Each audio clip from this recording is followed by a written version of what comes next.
Hola, el tema que vamos a grabar hoy corresponde al tema de la evaluación del sistema inmune. La inmunología incluye estrategias para la evaluación y valoración del sistema inmune, las cuales consisten en valorar los diferentes componentes del sistema inmune.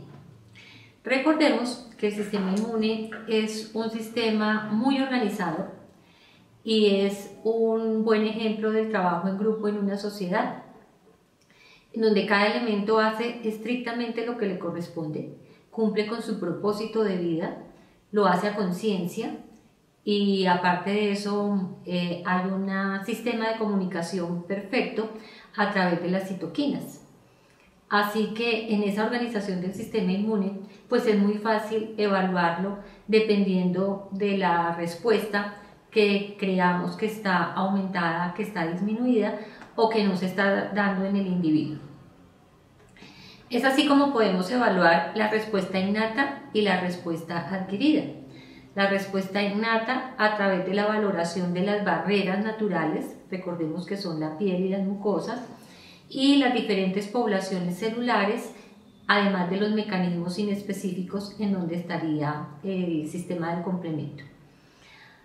Y en la inmunidad adquirida pues podemos valorar la actividad de los linfocitos T en la producción de citoquinas, la actividad de los linfocitos B en la producción de anticuerpos y evaluar no solamente la producción de esos anticuerpos sino la concentración de los mismos.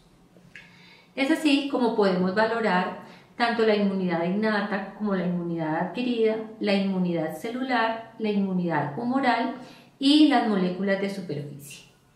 En la inmunidad innata, decíamos, podemos valorar la morfología de los órganos del sistema inmune. Y hay algunas especies, como la especie aviar, donde la valoración de estos órganos, desde el punto de vista inmunológico, involucra pesar cada uno de los órganos. Se puede evaluar el proceso de fagocitosis, el proceso inflamatorio, las actividades celulares y el sistema de complemento. Asimismo, en la inmunidad celular adquirida se pueden evaluar la función de los linfocitos, la producción de las citoquinas, el recuento y la actividad celular. En la inmunidad humoral básicamente vamos a evaluar o a determinar los anticuerpos.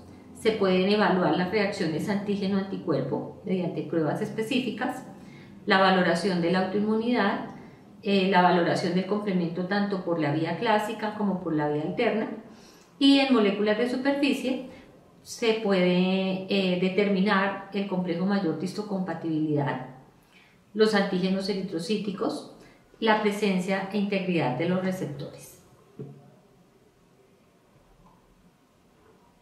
Y si bien un cuadro hemático no es la prueba representativa para evaluar el sistema inmune, sí constituye un primer acercamiento para su valoración. Hacer un recuento principalmente de los glóbulos blancos, haciendo el recuento de los linfocitos T, los linfocitos B, los neutrófilos, los monocitos, las células NK.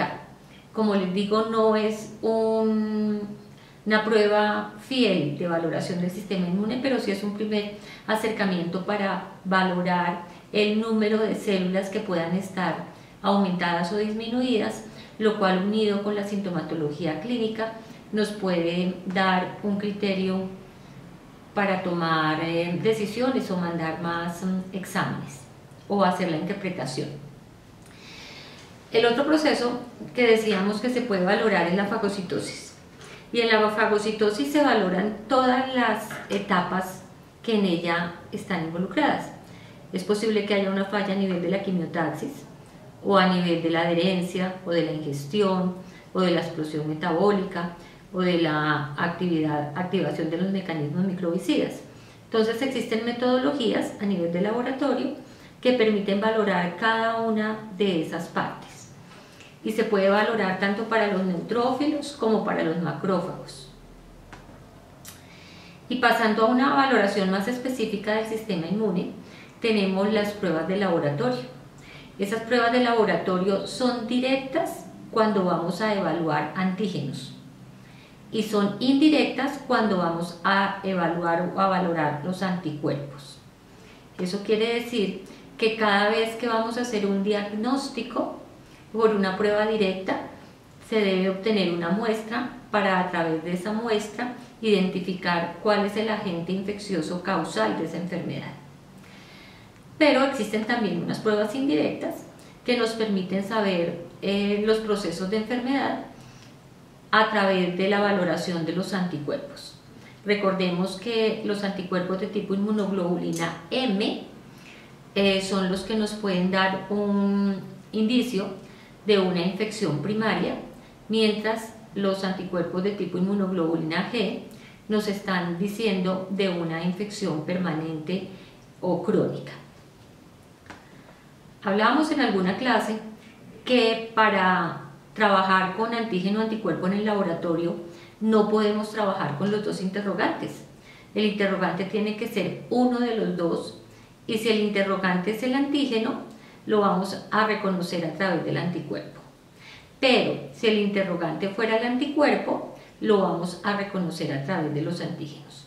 Eso quiere decir que si voy a hacer una prueba directa, debo tener como conocidos los anticuerpos. Y si voy a hacer una prueba indirecta, en donde voy a evaluar si un individuo tiene anticuerpos contra X o Y, pues necesariamente debo tener conocido los antígenos. Recordemos que en inmunología el reconocimiento siempre se da a través de unos sistemas llave, cerradura, parte, contraparte o ligando receptor. Y ejemplos de eso son el complejo mayor de histocompatibilidad y el TCR. Recuerden que estas dos moléculas, la una por parte del macrófago y la otra por parte del linfocito T, son indispensables para la activación de las células en presentación de antígeno. Decíamos también que si existe una interleuquina, en este caso la interleuquina 2, debe existir en otra célula o inclusive en la misma célula un receptor para la interleuquina 2. Y anotábamos que los receptores se denotan con el número de la interleuquina antecedido de la letra R en mayúscula. Si hay inmunoglobulina E, debe haber un receptor para la porción FC de la inmunoglobulina E. Pues de otra forma no tendría sentido sintetizar algo que no va a ser útil o que no va a servir para activar otros procesos. Y recordemos en los procesos de coestimulación la molécula B7 con la molécula CD28. Y a través de todos esos receptores también hay una complementariedad entre antígeno y anticuerpo.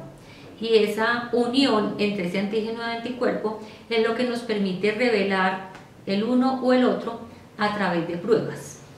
Es así como a través de una prueba de precipitación puedo identificar antígenos solubles que se precipitan y se hacen insolubles. Como ejemplo de esta prueba tenemos la prueba de inmunodifusión, en donde se colocan antígeno y anticuerpo en un medio semisólido y la transferencia o la unión de ese antígeno con ese anticuerpo a través de sus cargas va a formar una banda de precipitación que me permite evidenciarlos. La reacción de aglutinación, que la vimos cuando tocamos el tema de los antígenos eritrocíticos, en donde hay antígenos en la membrana de las células, llegan los anticuerpos y se unen a esos antígenos y entonces dan la reacción de aglutinación, que la podemos ver como si fuera la apariencia de unos grumos o de una leche cortada.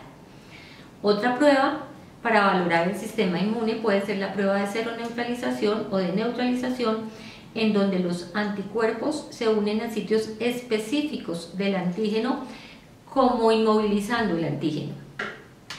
Y las pruebas de opsonización, en donde hay partículas que funcionan como opsoninas, en este caso los anticuerpos. Fíjense cómo los anticuerpos se unen a los antígenos que están en la membrana de esta célula, con el ánimo de hacer más apetecible este antígeno para los macrófagos. Retomemos ahora la parte del complemento. Recordemos que el complemento se puede activar tanto por la vía clásica como por la vía alterna. Y un requisito indispensable para que se active el complemento por la vía clásica es que haya unión antígeno-anticuerpo. De tal manera que aquí se une el antígeno con el anticuerpo, se activa el complemento, es una activación secuencial de las proteínas, donde se activa primero el componente C1, luego el componente C4, el componente C2, el componente C3, el componente C5, el componente 6, 7, 8 y 9, y al final de toda esa activación de esas proteínas se produce la lisis de las membranas. Recordemos que en la parte del complemento, en la activación de la vía clásica, veíamos que hay unas proteínas del complemento que tienen una parte A y una parte B. Recordemos que todas las partes A son las que se van para la circulación, con excepción del componente 2, en donde la parte B es la que se va para la circulación sanguínea. Y esas partes que se van para la circulación sanguínea van a servir posteriormente o simultáneamente como opsoninas, es decir, que van a favorecer el proceso de la fagocitosis. Pero veamos cómo se hace la prueba, que es como el grueso de esta clase. Entonces, la prueba de fijación del complemento se puede utilizar tanto para detectar antígeno como para detectar anticuerpo. Si vamos a detectar antígeno, necesariamente tenemos que conocer los anticuerpos específicos para la enfermedad que se va a diagnosticar o a determinar. Pero si vamos a determinar los anticuerpos, si un individuo tiene anticuerpos contra X o Y enfermedad, pues necesariamente debemos conocer el antígeno, porque recordemos que en inmunología no podemos estar jugando con dos interrogantes al tiempo, sino que un elemento refleja la presencia del otro. Y aparte de eso, vamos a necesitar el complemento. Entonces, ¿cuál será nuestra fuente de antígeno? La muestra o el tejido de la cual queremos tener un diagnóstico. ¿Cuáles serán los anticuerpos? Unos antisueros específicos para la enfermedad que han sido preparados a nivel de laboratorio. Y necesitamos como reactivo o como elemento el complemento que se obtiene del suero de cobayos. ¿Qué pasa en esta primera parte? Si este suero tiene anticuerpos específicos para este antígeno, se va a formar una reacción antígeno-anticuerpo y el complemento se va a pegar a esa reacción antígeno-anticuerpo por la porción Fc del anticuerpo, recordemos. Y esto va a suceder sin que el laboratorista lo pueda ver a simple ojo. Para poderlo revelar, necesita un sistema hemolítico. Ese sistema hemolítico está constituido a su vez por antígenos, que serían los glóbulos rojos de carnero, y anticuerpos, que son anticuerpos contra los glóbulos rojos de carnero y que se denominan hemolicina. ¿Qué pasa aquí? Aquí tenemos una unión antígeno-anticuerpo. Si el complemento se gastó en esta primera reacción antígeno-anticuerpo, no hay complemento disponible para que venga y se una aquí en esta reacción del sistema hemolítico. Y si no se une el complemento acá, no produce su función, que es lisar los glóbulos rojos. Y si no se lisan los glóbulos rojos, pues no tenemos hemólisis y de esa manera podemos interpretar el resultado de nuestra muestra. Entonces fíjense que aquí traje únicamente la reacción del sistema hemolítico. Entonces tenemos los glóbulos rojos de carnero con la hemolicina, que son los anticuerpos contra los glóbulos rojos de carnero. Como hay una reacción antígeno-anticuerpo que no se evidenció en la etapa anterior, el complemento se pega a esta reacción antígeno-anticuerpo y produce la lisis de las membranas, lo que evidencia que esa muestra es positiva. A diferencia de lo que pasa en esta reacción, en donde están los glóbulos rojos de carnero, pero esos anticuerpos no son específicos, no hay unión antígeno-anticuerpo, el complemento no se puede pegar, si no se pega el complemento no hay lisis de las membranas, lo que estaría diciendo que esa muestra es negativa para la fijación del complemento. Y con esta prueba, como les decía, podemos utilizarla tanto para detectar antígeno como para detectar anticuerpo, siempre y cuando uno de los dos sea el elemento conocido. Otras pruebas que permiten valorar el sistema inmune son las pruebas de ELISA, que son de muchísima utilidad. La prueba de ELISA es el acrónimo de ensayos por inmunoabsorción ligadas a enzimas y se puede utilizar tanto para detectar antígeno a través de una prueba directa o para detectar anticuerpos a través de una prueba indirecta. La técnica consiste en inmovilizar en una superficie sólida el antígeno o el anticuerpo y revelarlo a través de su complementario unido a una enzima que va a revelarse después con el correspondiente sustrato a través de un cambio de color, y ese cambio de color pues va a ser leído posteriormente en un equipo. Las enzimas más utilizadas en las pruebas de ELISA son las enzimas como la fosfatasa y la peroxidasa. Pruebas muy sensibles como la PCR, la reacción en cadena de la polimerasa, es una reacción enzimática que amplifica millones de veces la secuencia específica del ácido nucleico de los agentes que se van a identificar. Es una prueba muy sensible, de muy alta reproducibilidad y muy precisa, y es una prueba específica para detectar antígeno.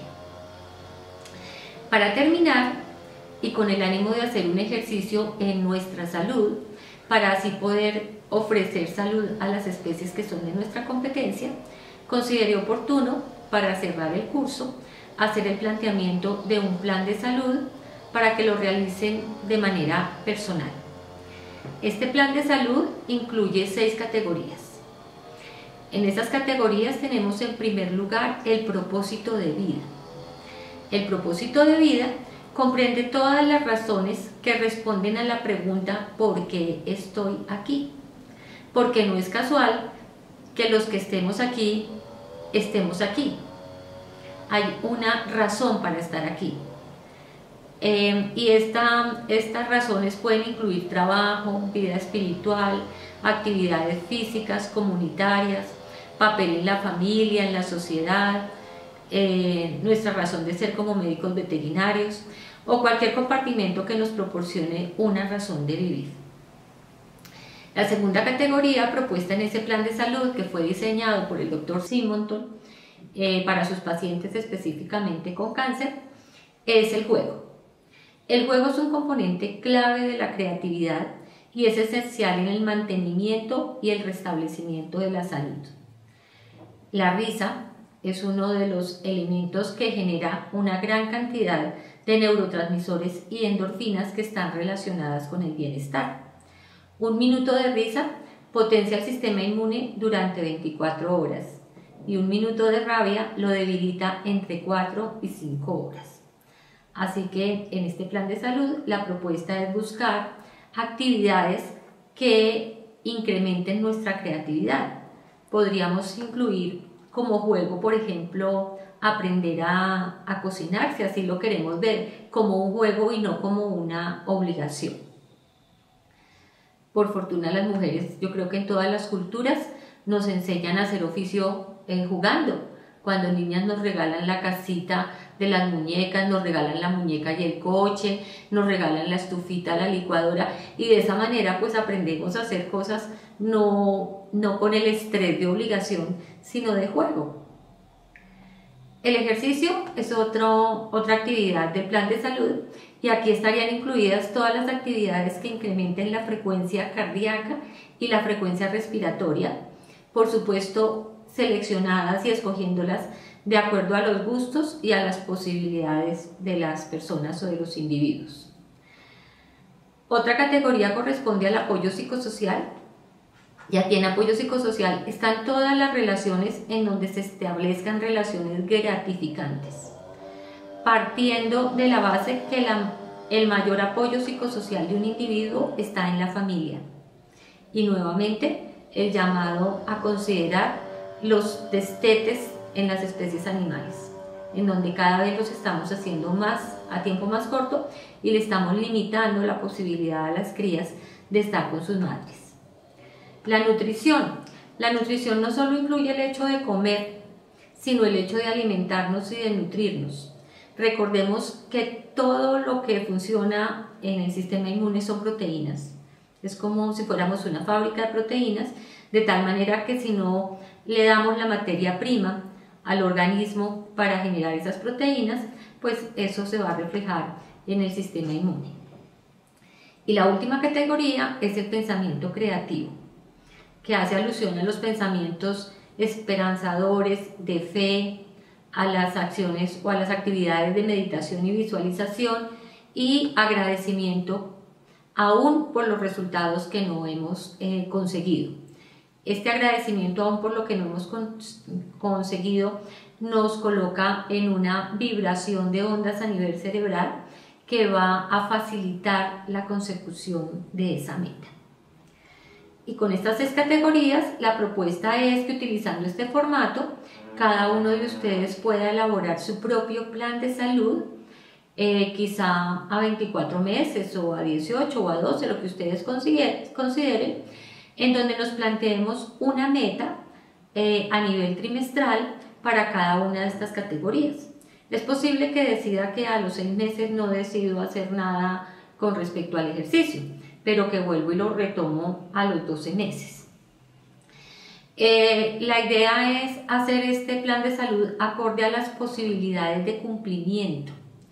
Es un plan que debe ser flexible, que lo puedo modificar, pero por supuesto es un plan al cual le puedo hacer seguimiento para replantearlo de acuerdo a las necesidades y hacerlo de acuerdo a mi disponibilidad de tiempo, a mi voluntad, a la intención que tenga. Y ya una vez realizado ese plan de salud, pues ustedes pueden hacerle seguimiento e irlo revisando con determinada frecuencia.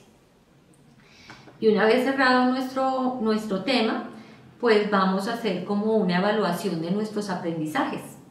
Y para esa evaluación de los aprendizajes está propuesta una autoevaluación con 100 preguntas, con un tiempo máximo de 15 segundos para responder cada una de ellas, y al final de la evaluación pues cada uno podrá sacar su rendimiento de este tema.